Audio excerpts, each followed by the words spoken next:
Monty Lutz.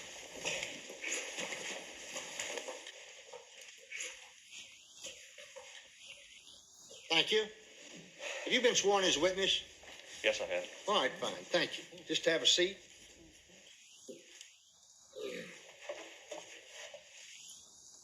Mr. Lutz, in 78, you were one of the firearms experts chosen from around the country by the House Select Committee on Assassinations to re-examine the firearm evidence in the Kennedy case. Is that correct? Yes, sir. Mr. Lutz, I want you to identify, if you can, certain items of evidence I'm going to put on the screen. Exhibit 130. What's that? This is the what was Commission Exhibit 399, or the Conley stretcher bullet, caliber 6.5. You examined this bullet personally? Yes, I did. Was there any indication at the archives where this bullet was found, you say? It was indicated to have come from the stretcher of Governor Conley. At Parkland Memorial Hospital? Yes, sir. Was it your finding that the Conley stretcher bullet was fired from Oswald's Carcano rifle to the exclusion of all other weapons? That is true. Did you look at a photograph of two damaged bullet fragments, that's two bullet fragments found in the front seat of the limousine? Yes, I did. Your panel conducted a comparison microscope examination of these two fragments? Yes, we did. And the findings? Findings were that each of the fragments were fired through the rifle, or the Oswald rifle. Exhibit 120. For the record, this is a photograph of the three casings as they were found near the 6th floor window shortly after the assassination of the book depository building. Did your firearm panel conduct a comparison microscope examination of these casings? Yes, we did. And what were your findings? Our findings were that all three cartridge cases had been fired in the bolt-action rifle CE 139. That's Oswald's Carcano rifle? Yes, sir.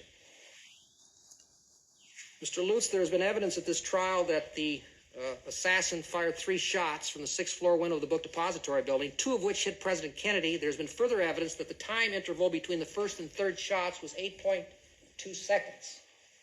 Now, you have personally fired Oswald's Carcano, is that correct? Yes, I have. Would you describe the operational capability of Oswald's Carcano rifle to the jury? The capabilities would be very capable of hitting targets at relatively short distances, up to 300 yards. So it has the capability of being fired quite rapidly at those distances. In other words, not a great rifle, but an efficient rifle. Is that correct? Yes.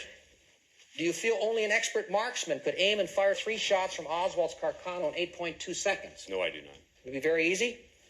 Quite easy, yes. Mr. Lutz, I have a tougher question for you. The evidence has shown that the interval between the first and second shots may, and I italicize the word may, have been as low as just over 2 seconds. Given the fact that the Carcano requires the operation of the bolt between shots, is it feasible to fire, operate the bolt, aim, and fire again in just over 2 seconds with that Carcano? Yes, it would be very possible. Mr. Lutz, going back to the possibility of firing 3 shots with the Carcano with a reasonable degree of accuracy within 8.2 seconds, in May of this year, did I ask you to attempt to duplicate what Oswald did? That is, fire 1 shot and then 2 more within 8.2 seconds. Yes, you did. You used a 6.5 millimeter Mannlicher Carcano. That is correct. Not Oswald's, obviously. No, sir. What firing conditions and targets did you set up? I placed 3 targets, one at 57 yards, one at 72 yards, and one at 87 yards from the firing point. I then proceeded to fire 5 sequence shots, 3 shots each at those targets, and record the time that it required to fire all of the targets. And what were the results of your test? The results were that I was able to hit 2 of those 3 targets at the 57 and 87 yard distances. The second target I missed because of the rapid repeating of the fire on all of the shots except 1. So 1 time I hit all 3 targets in 3.6 seconds. Thank you, Mr. Lutz. No further questions. Mr. Spence? Well, Mr. Lutz, we haven't told the whole story to the jury, have we? Not that I know of, sir. I mean, there's a lot of things that we need to tell the jury about your testimony that hasn't been told. Isn't that true? That's probably true, yes, sir. So let's do that, shall we? Okay, sir. First of all, let's talk about the experiment that you did.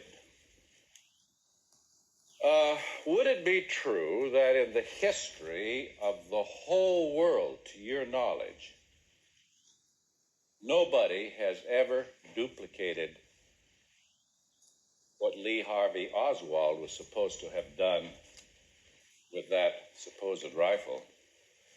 from the 6th floor of the Texas Book Depository. That's true, isn't it? I do not know of any test that's been done from the school book depository or in attempt to duplicate it, no, sir. You don't know of anybody that's even duplicated that anywhere, do you? School book depository or elsewhere? You didn't, did you? Wait a while. He didn't answer your first question. Got two questions. Let me just Go ahead. You don't know of any, let's just do this right. Number one, you don't know of anybody that's ever duplicated what Lee was supposed to have done, do you? I do not. Not even master marksman. Isn't that true? I do not. You told the jury about the test that you did. Remember? Yes, sir. The shots that you did? Yes. Where did you shoot from? I fired from a range on a grassy area in the state of Wisconsin. We have a rifle range there. Oh, you were at a range. Your feet were on the floor or on the ground. Is that right? On the floor or ground, yes, sir. Was the target that you were shooting at moving? No, it was not. It was stationary? Much like would have been the situation with the president. Please, was it stationary? Yes, sir. All right. You missed it even under those ideal conditions? Yes, sir. Thank you. Now, let's look at the gun that was involved. You did look at the gun that was involved, didn't you? Yes, sir.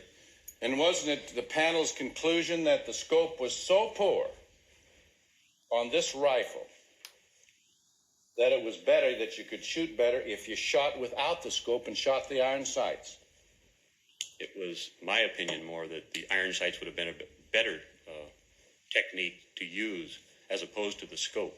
Yet, you believe that the so-called assassin, man like my client Lee, under pressure, who's a poor shot or marginal shot to begin with, could perform with this gun in a manner that today has never once been duplicated